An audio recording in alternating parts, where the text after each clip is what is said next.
like Ananda Devi, where we have a high knowledge about climate, water, soil, the high altitudinal structure and so on, aspect, of course, the diversity question and so on.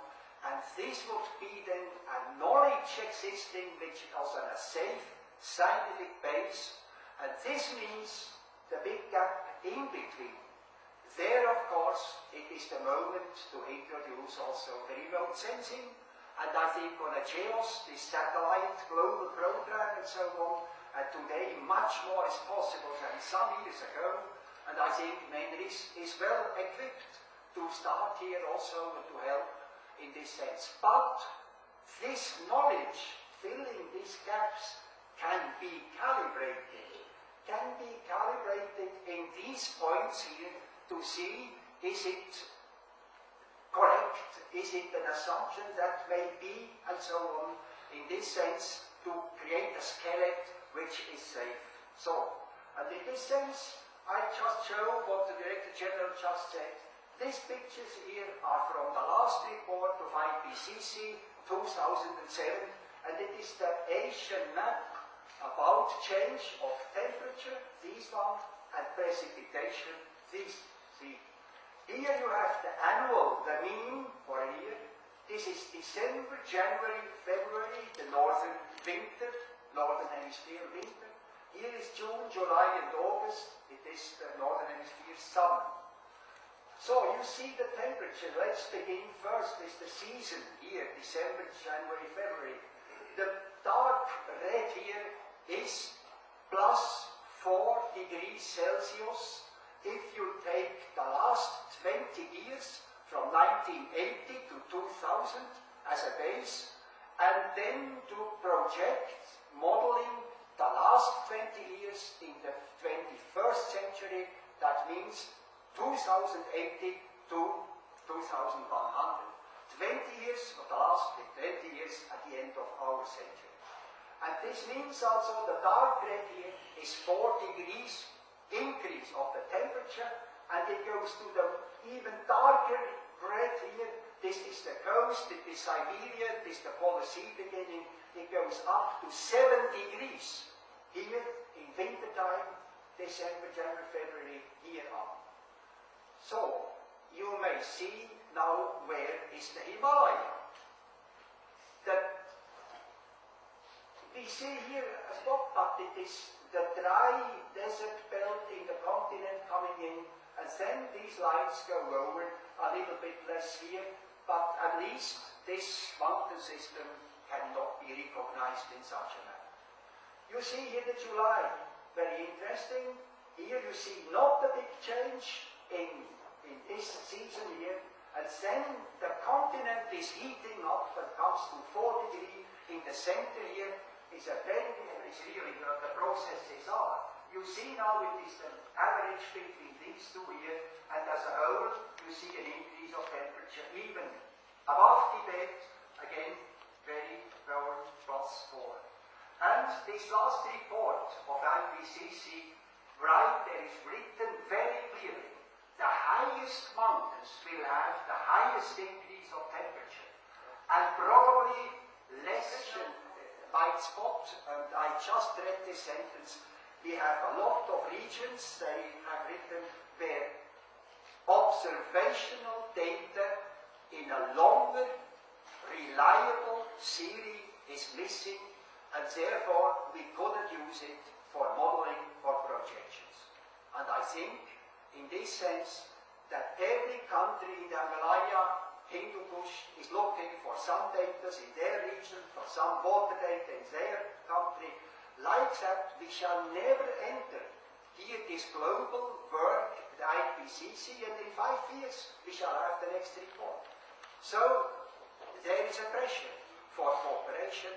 Either we are not mentioned again in 5 years, or we begin the cooperation.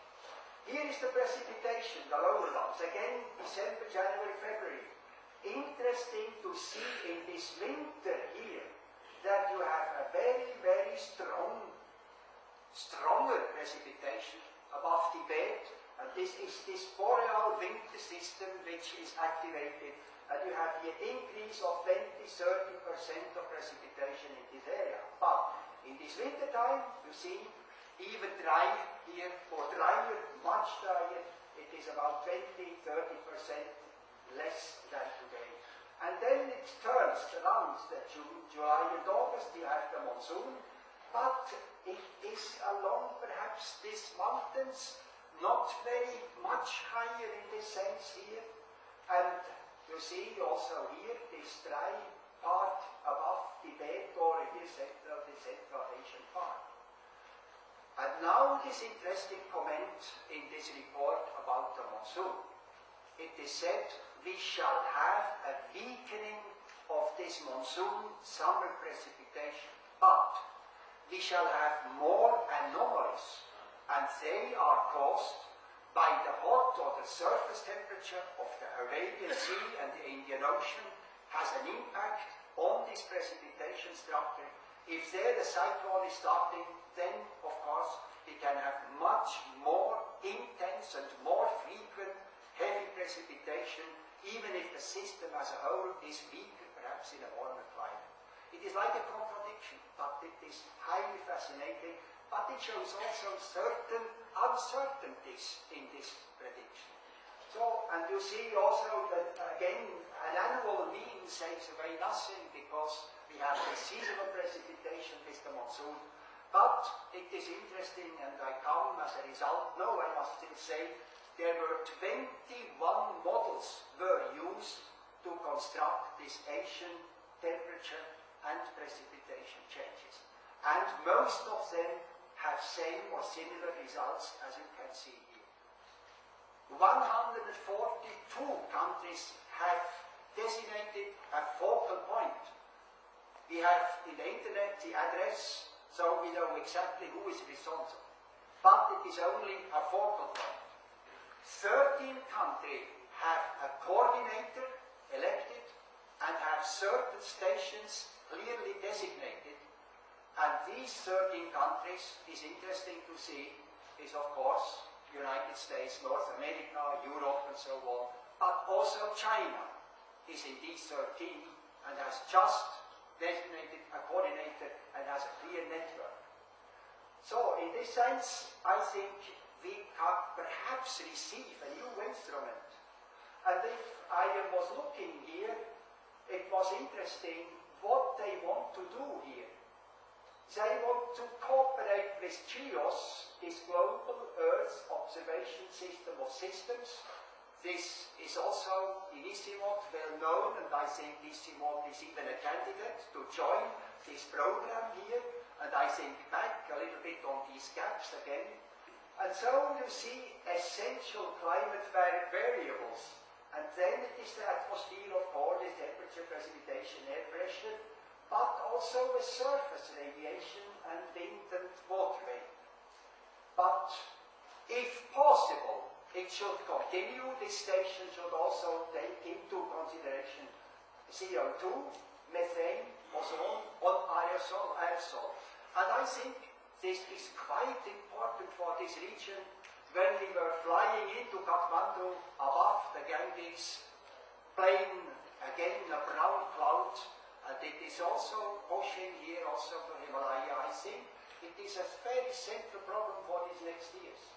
Terrestrial data, it is the river discharge, water use, groundwater, lake levels, snow cover, glaciers, permafrost, and so on. Land cover, where ICIMOD is just doing a very good step forward. Fraction of absorbed photosynthetically active radiation, and here is something which is for biodiversity interesting, biomass, soil moisture, and fire disturbance. But both agree these data should be for an application. It is for weather, of course, for agriculture, for water, energy, and for biodiversity. Interesting to see. Here comes the biodiversity again back, and here should be the elements we must have in future to work with this biodiversity problem. But let's go down a little bit on a lower level from this global aspect now down Of course, we could mention the FAO program about watershed management, the new generation of watershed management. And here I quote very shortly only, what at this world overview of conservation approaches and technologies. INCAT, this program for a certain region, this enlightened conservation approach and technologies, is a network of soil and water conservation